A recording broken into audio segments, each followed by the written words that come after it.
Let's talk Aston Villa football tactics and how Unai Emery took Aston Villa from relegation fights to Champions League nights. Let's go in depth on the whole Aston Villa 23-24 season. We're going to go through all of the key attributes that have made an Unai Emery team, and we're also going to enter in Unai Emery's mind on how he sets up a team talk and what he tells the players moments before that they go out onto that football pitch. But before we do that, I want to go back to pre-season and I want to talk about how our defence was looking in pre-season. We're going to go on a big journey here. So it's going to be a big tactical episode. If you are new around here, make sure you are subscribing, smash a like, and comment your thoughts in the comment section down below. So we saw an evolution from the season before last. And the season before last, Unai came in, and it was around 6 or 7 months that he had with Aston Villa. We were languishing in around the relegation zone. And he really brought a mentality of Aston Villa. It was kind of a siege mentality. We were doing a lot of sort of deep defending. We were seeing a lot of wingers coming in and making up a back six. And then we were exploiting and hitting teams on that counter-attack. We had a bit of control, but we were more defensively sound. And we all knew in pre-season that Aston Villa were going to improve. We were going to get better. And we were going to see an evolution of that. And then one of the big areas in which we improved on was our defensive work. We brought in Pau Torres, a ball-playing centre-half, who we knew that we were going to get on the ball. We were going to try and dictate play, and we were going to have more control. And pre-season showed me a level of change, and it showed me that we were going to play with more out-and-out centre-halves. So during pre-season, these are the defensive combinations which we saw. Against Fulham, it was Digne, Pau, Consat and Carlos. So 3 centre-halves. So if any of you have been watching us for a long time, you will know that I was a big advocate for this season, that we were going to go into this season, we were going to play 3 centre-halves. Against Brentford, we had Pau, Mings, Consat and Cash. So Pau at left-back, Mings at left centre-half, Consat and Cash. Against Lazio, we had Luca Dean, Pau, Consat and Chambers. And then against Valencia, we had Mings at left back, Pau as the left centre half, Consat and Cash. So pre-season showed me that we were going to go with 3 centre halves and we were going to go with an out-and-out fullback. Now, if we go to the tactical pad and we take a look at Aston Villa's opening game of the season on how we lined up. Now, an interesting point that I will always make is that the first team that you see on the opening day is completely different to what you see on the last game of the season. And anyone that remembers what we've just seen against Palace, with Chambers in there, with different types of players that we've got compared to what this team looks like, you will see a stark comparison. So this is the opening day team, and he went with tried and trusted, really. He went with a left back in Luca Dean, Mings, Konsa, and Cash. So we've got 2 out-and-out fullbacks and the tried and trusted centre-halves. Now, we got hit with a massive, massive blow during the start of the season. Before the season even kicked off, we'd got Emi Buendia out for the whole season, which was a gut-wrenching, heart-sickening blow before the season started. Because Emi Buendia is a player that can unlock defences. It's a player that I don't really think we'd seen the full potential of, but it was a player that can score goals, and it was a bright, vibrant player that we got at Aston Villa. And we know that Unai Emery can improve every single player. So for me, Buendia was going to have a real big season at Aston Villa. So that was a massive blow already. The next blow was on the opening day, Tyrone Mings being out for the whole season. So after playing one game, we'd got Mings and Buendia completely out for the season. Now, we know squad depth is important. So when you're taking two key players out of your team straight away, your squad depth is you've lost a creative player and you've also lost a defensively sound player who both of them are probably near enough first names on the team sheet from the season that had gone before. So we're already at a big disadvantage. So I wanted to put that in there for the context of squad game. Now, if we go back to the tactical pad and we have a look at how Aston Villa have generally set up this season and what we've tried to do and what we've become, you will notice that we take Mings out the equation straight away, and then we'll bring in Pau Torres, the ball playing centre half. And I think if we look at big games and big moments in this season, we've looked far better when Cash has been out, Cons has been there, and we've then brought in Diego Carlos. So if we find Diego Carlos, and we'll put Diego Carlos in there. And what I mean by these big games is whenever we've beat Man City, whenever we've beat Arsenal twice, this has been the back four. So that tells me in big game moments against the best teams, the best opposition we can play in the Premier League, that this has been Unai's go-to back four. And I go back to pre-season when we're going through those games and we've got three centre-halves in there. This has looked more defensively sound to me. And I felt more comfortable when this has been here. I think the disadvantage is that you lose the width on that right-hand side. But technically, we don't need the width on the right-hand side. Because if we look at how the team is set up to play when we're playing with three centre-halves, you get your width on the left-hand side with Luca Dean. Everybody shuffles across to make that back three. And then your width comes from Leon Bailey on that right-hand side.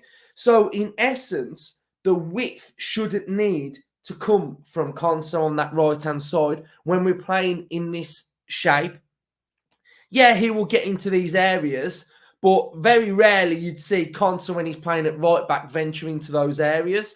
If we're playing with Matty Cash, who is a completely different profile of player, then you will see him do that because he's a different type of profile to Evs Konsa. But in the big games, in the big moments, that's how you'd see that back three line up. With Boubacar Kamara in there, screening, operating in this defensive zone as well, it gives them more license for Leon Bailey to have more license to excel in those areas. Because what happens is when Leon Bailey's gone forward, we know that we've got defensive cover with Boubacar Kamara in those areas as well. And then in turn, that has given license for Douglas Luiz to venture and get into those areas. Early on in the season, before Christmas, we're starting to see Douglas Luiz getting into those areas, being on the edge of the box, scoring goals, getting into those advanced areas as well. The John McGinn role on that left-hand side, I've liked as well. I think that's been an area that I've liked to see from him. And we've got to take away Diaby in the big games and bring in Yuri Tielemans. And Tielemans and Watkins and Bailey and McGinn in those big games against Arsenal, against Man City, that has been the lineup that we went with. But we've also seen a variation of how we play, a variation of personnel, and an ability to be able to adapt. We've had to adapt this season to many different variations of team and formation and personnel. We've seen the injury to Boubacar Kamara, which has meant that Yuri Tielemans has had to go in there, which has then meant we've had to bring in players like McGinn and put him alongside Watkins. We've then seen Rodgers come in. So our team has completely been able to adapt, be able to move around, and credit to the Villa players that we've been able to do this. On the left-hand side, we've had pretty much no Jacob Ramsey all season, which has been a big blow in itself as well. So you're talking Mings, Buendia, Ramsey, have hardly featured all season. 3 key players to Aston Villa who have hardly played this season. Rodgers came in from Middlesbrough in the Championship, and he's been able to score 3 goals, and he's been able to play fantastically well for Aston Villa. We've had Moreno, who's been in and out of the team as well. He's not really featured too many times. But also, when we've needed, we've had players like Zaniolo, who've been able to come into the team and offer a threat. He scored 2 big goals, West Ham, and he scored a goal against Sheffield United. So those goals have been key. We've also seen Longley, who for a lone player, I think has done pretty well. As of late, we've conceded a lot of goals, but I think when you're looking at the team and you're looking at how a player like Kamara's come out, and then we've had to adapt, and then we've had Tielemans being injured, and then McGinn's had to go in that double pivot as well.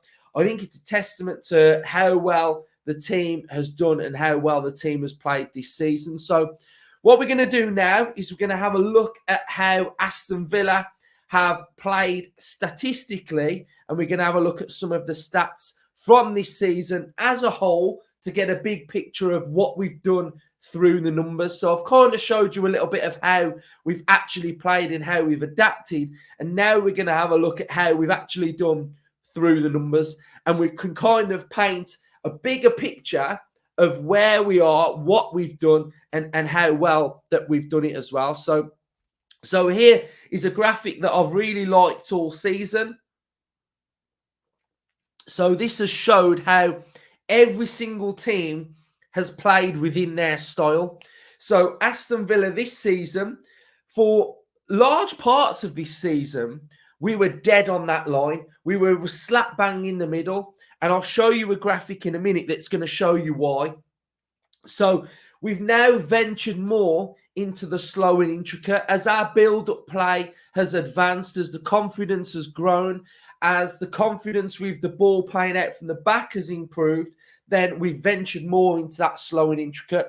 Fast and direct, you're looking at the best counter-attacking teams in the league. The teams that are in this section are the teams that are wanting the ball, that are wanting to have a bit more control and are wanting to dictate teams. We have more territory and we just dominate more games. So that's a really good graphic. This is another brilliant graphic that we've been using all season, and this is the final version of this graphic.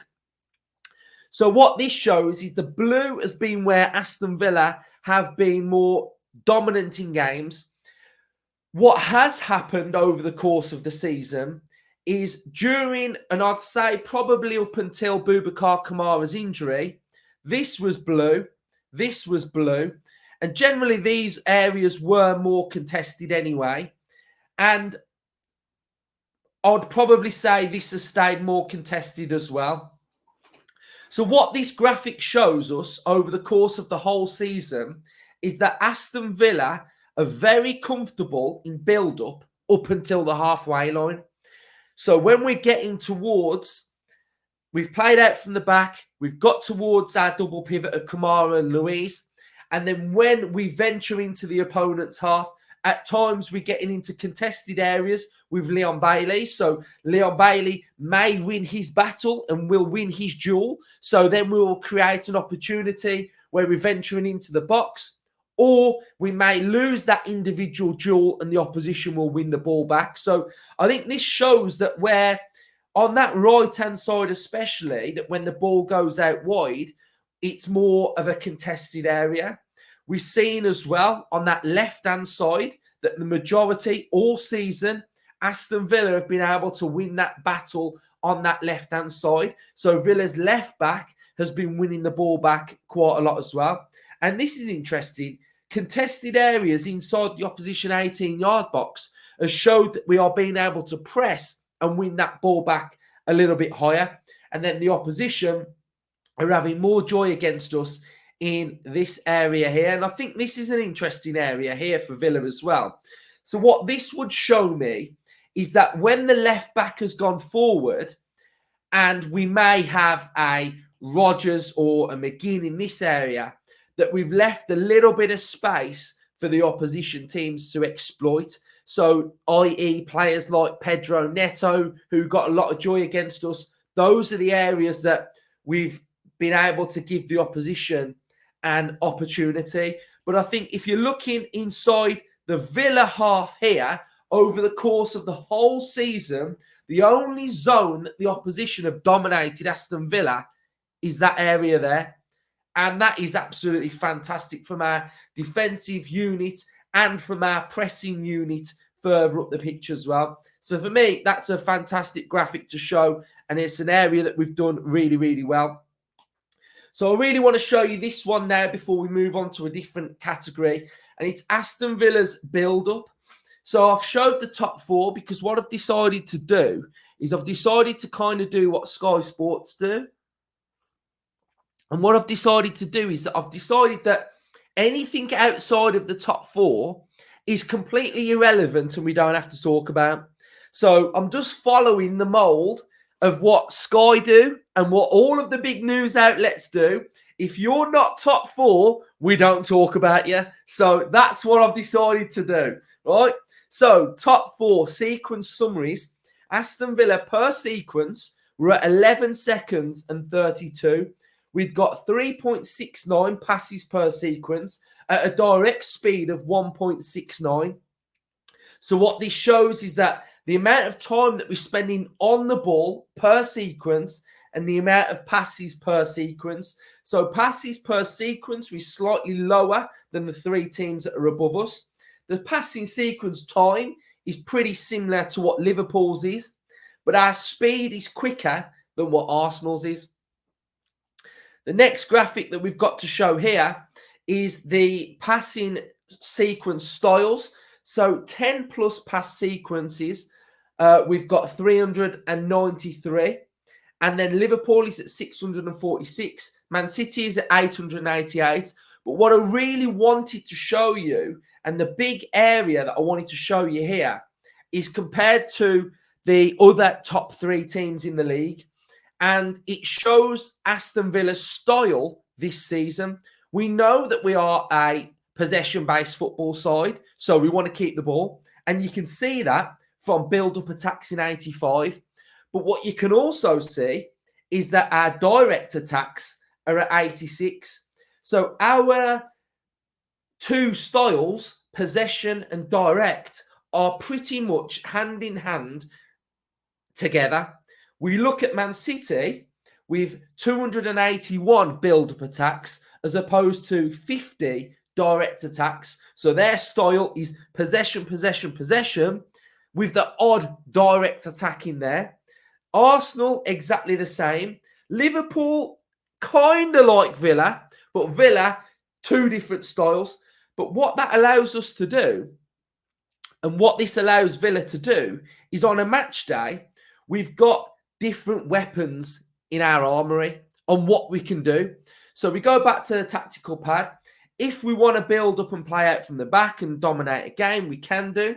But if, for a given instance, we come up against a team like Man City or like Arsenal, where we sort of say, you know what, we relinquish the ball. What can we do? We can go a little bit more direct. We can bring players into play. And I think this is a brilliant, brilliant tactic and style of what Villa are able to do. And I think this is different to what the other top four teams that are doing in the league as well. So I think that was just something that I really wanted to point out as well. So we'll go with the next category that I really want to talk about.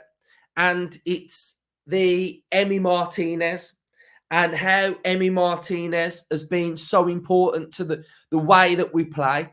How many times has Emi Martinez this season made key saves that have sort of kept us in games, that have sort of just kept us in it and just made us like stay in a game? And his saves have just been so important. But Martinez's playing out from the back has been really, really important for us as well. He gives us that calming sense, that calming nature to be able to just chill, relax, knock it about, sort of take the crowd and just harness it and take it all upon himself. And I just think he's been absolutely fantastic. And I think he's been in, how many key saves has he made this season that has kept us in games? So Martinez is something that needs to be spoke about.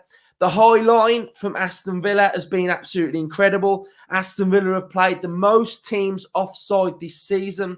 There was that image going around that I've showed you a few times of all the players just in a line, and Unai's used the VAR technology to his advantage. I think that has been a massive, massive tactic as well that has worked well for Aston Villa. We've seen it early on in the season where we were really sort of going out on it and it was so high. And I think as the season's gone by, we've just relinquished that little bit of a yard.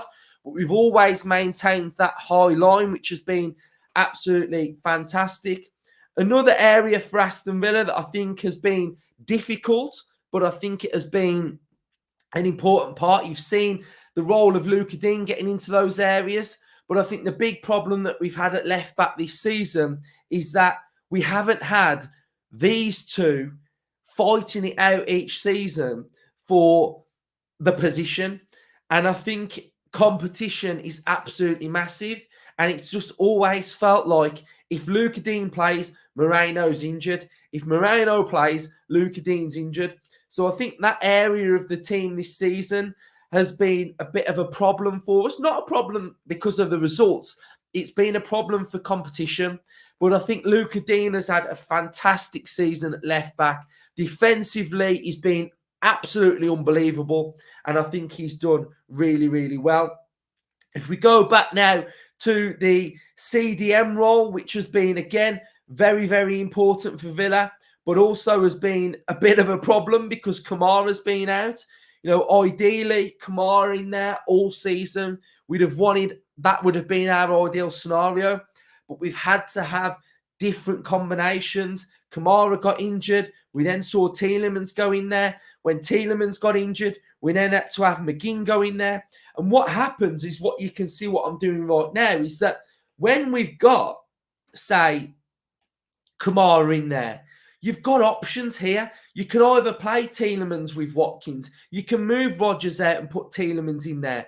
But the minute you start taking players out and adding players into a different position, it completely weakens what you want to do further forward. We take Kamara out. We put Tielemans in there. That means McGinn's got to move around over there. Then that means that Diaby's got to come in. Then that means you've got less options off the bench. And then that's what's had an adverse effect on the whole season, which has just been an absolute nightmare I imagine, for Unai to work with. And Unai Emery all season hasn't made excuses. But towards the end of the season, I think it was after, in his presser for Palace, he mentioned the injuries and he mentioned how difficult it has been. But during that season, to instill that no excuse culture has been something that Aston Villa have been able to sort of just, embrace and go with. Luis has had a great season, tailed off a little bit. I think that's been with Kamara being out. His goals have tailed off a little bit as well. I think this left-hand side has been okay as well. I think Rodgers coming in has been fantastic. Bailey this season has been absolutely unbelievable. He's come on tenfold. He's developed. He's grown.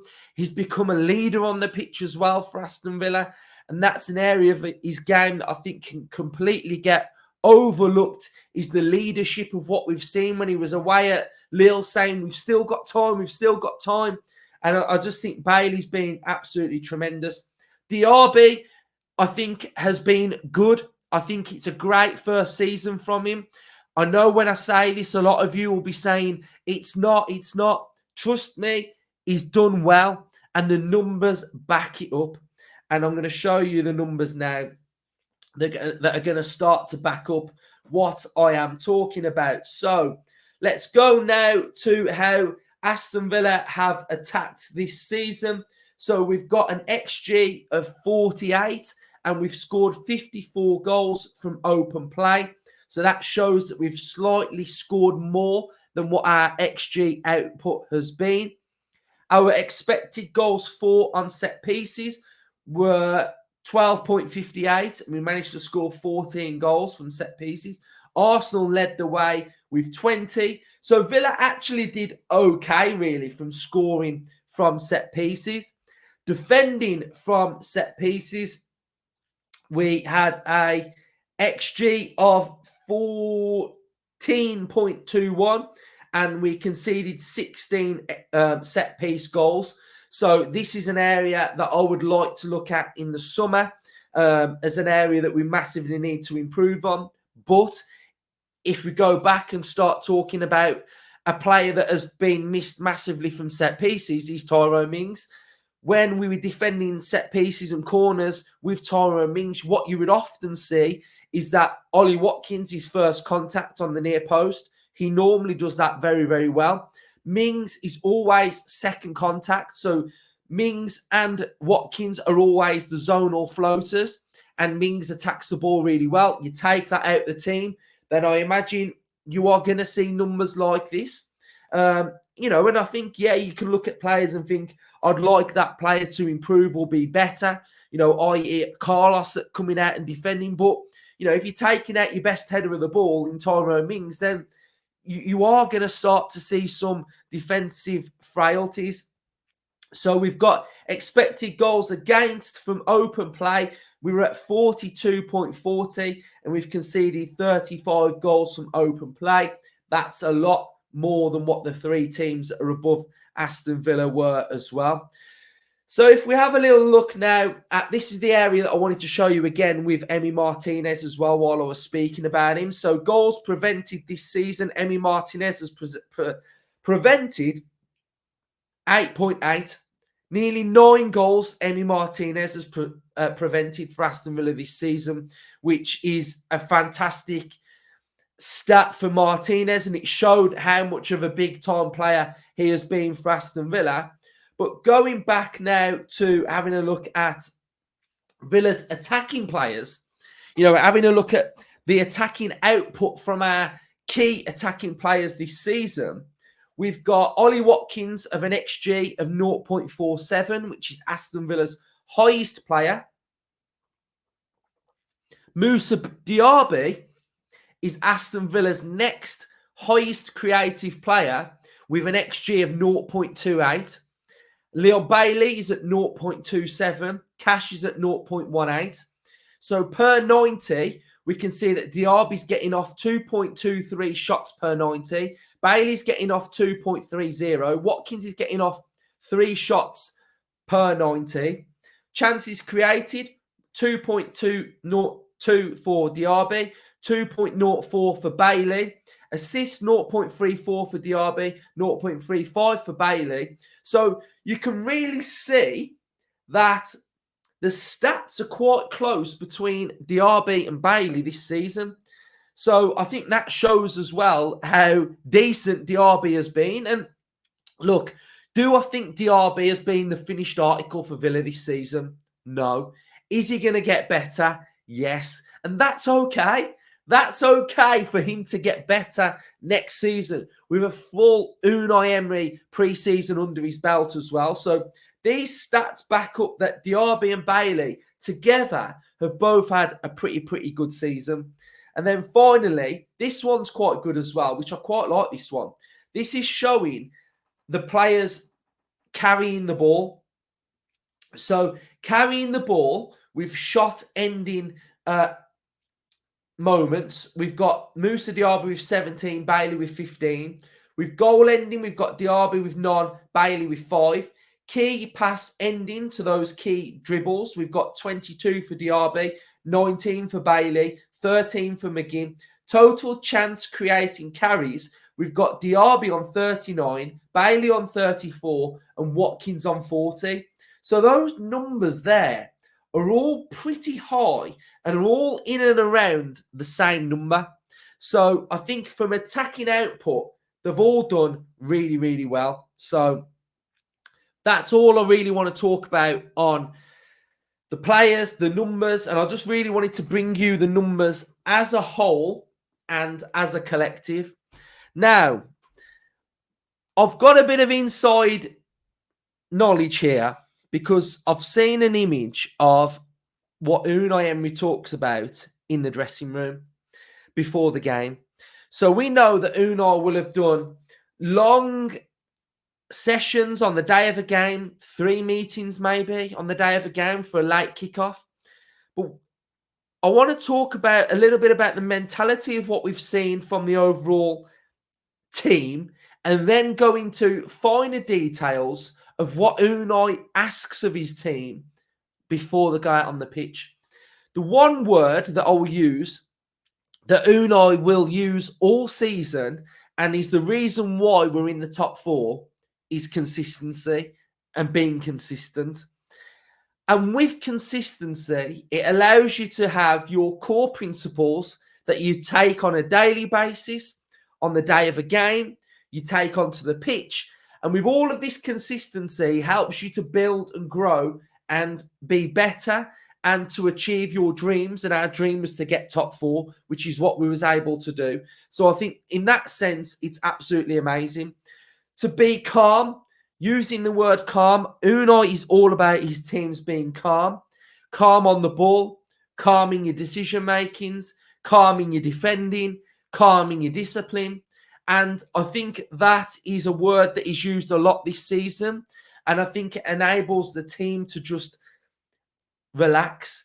You know, being calm. How many times do we score a goal and you see the coaches doing this? Calm, calm, calm. Just be calm. Get back to that flat level state where the emotion isn't too high and it's not too low and you are more relaxed. So talking about what he's expecting from a 90-minute performance, he wants us to be brave. He wants us to impose our game plan. He wants us to show our personality. He wants us to be able to be focused and to play with energy. When attacking, he wants us to be calm on the ball. He wants us to be competitive. He wants us to have the right mentality, but he also wants us to win. We must win are the words that he's used often. On the opposition, he wants us to respect them and to be ambitious. He wants us to be smart and he wants us to be clear. He wants the defense to be disciplined. He wants it to win its duels and he wants it to be intense. So these are all key characteristics of what Unai Emery wants on a match day. And you will see that now from this image that got left in the dressing room while one of the tours were going on.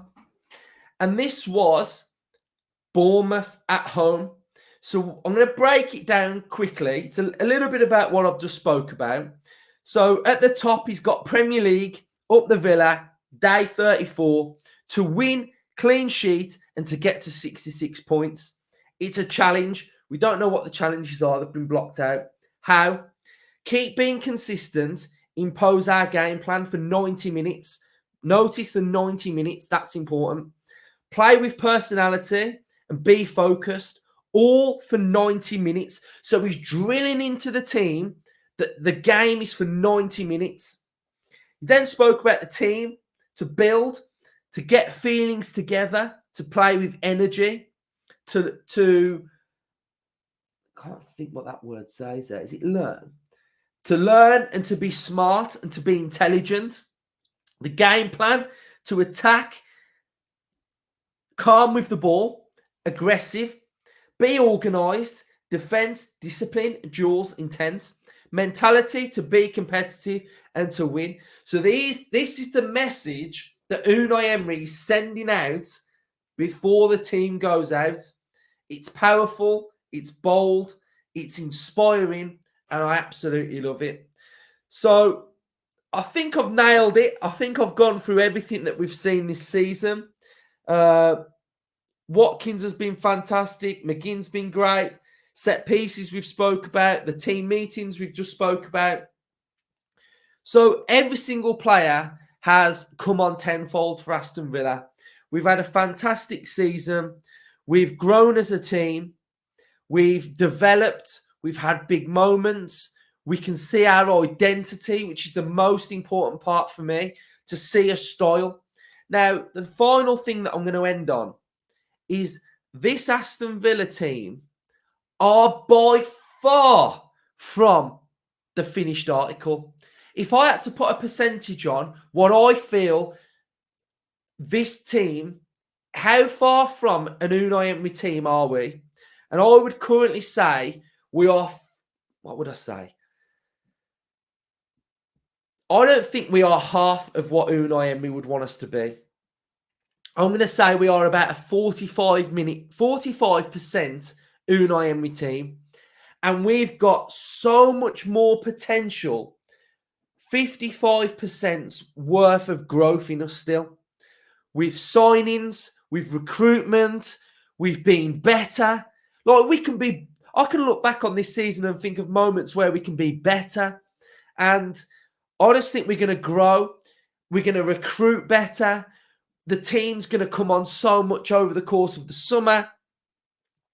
And another important game week that I want to just touch on is Forest. When Unai Emery takes stock at Forest and was so happy with how we played at Forest.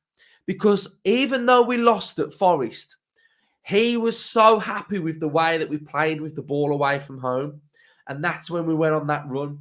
So those little subtle, how Unai looks at things and how Unai thinks of moments of the season of what were important.